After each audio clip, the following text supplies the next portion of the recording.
Bonjour, alors aujourd'hui on va faire le lien entre la partie génétique qu'on avait fait en début d'année et la partie immunologie. Donc à la fin de cette partie génétique, on avait vu, je vous rappelle, les allèles et pour illustrer ces exemples, on avait pris l'exemple des groupes sanguins. Vous m'aviez demandé à la fin du chapitre sur les groupes sanguins, donc comment on pouvait savoir quel groupe on pouvait transfuser à qui. Je vous avais dit, je vous répondrai au moment où on fera l'immunologie. Donc on va voir ça tout de suite. Donc je vous rappelle que toutes les cellules possèdent des antigènes, y compris les cellules de votre corps. Donc ce sont des antigènes qui vont être reconnus comme n'étant pas étrangers et qui ne vont donc pas déclencher de réaction immunitaire. Donc là j'ai pris un exemple.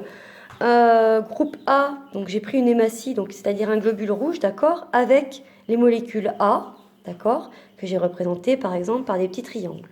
Le groupe B, donc si je vous mets, hop, un globule rouge, j'ai représenté les molécules B à la surface du globule rouge par des petits ronds, d'accord. Le groupe AB, eh bien, on aura, d'accord, les deux, ok, pour simplifier. Et puis le groupe O, eh bien, en fait, il n'y a rien, d'accord. Je vais commencer par le groupe A, et si vous avez compris, après, vous pourrez en déduire tout seul pour le reste. Je vais prendre quelqu'un qui est du groupe A et par exemple qui a 2 allèles A. D'accord? Donc la personne ne va produire que des globules rouges comme ça, qui portent des molécules A en forme de petits triangles. Cette personne-là, elle va avoir dans son sang les anticorps qui sont dirigés contre les antigènes qu'elle n'a pas. Donc elle possède les antigènes A. Les autres antigènes possibles, je vous rappelle donc A ou B, d'accord? Donc là, elle va avoir les anticorps anti-B. Donc vous voyez, ceux qui sont complémentaires des petits ronds. Donc là, vous voyez, ça ne se reconnaît pas.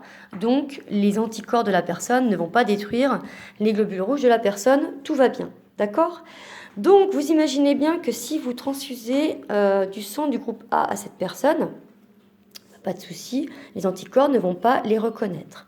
Maintenant, si cette personne qui est du groupe A, vous lui mettez du sang, vous lui transfusez du sang du groupe O, d'accord, vous voyez que là, pareil, les anticorps ne peuvent pas se fixer, donc on peut transfuser du sang du groupe O à quelqu'un du groupe A. Vous transfusez maintenant un sang de quelqu'un qui est du groupe AB à quelqu'un qui est du groupe A, et vous voyez que là, par contre, les anticorps anti-AB vont pouvoir reconnaître les antigènes B qui sont ici, et du coup, là, ça ne va pas aller. Donc quelqu'un qui est du groupe A, on ne peut pas lui transfuser du sang du groupe AB.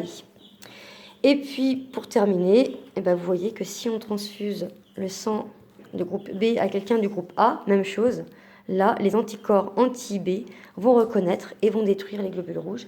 Ça ne va pas. D'accord ?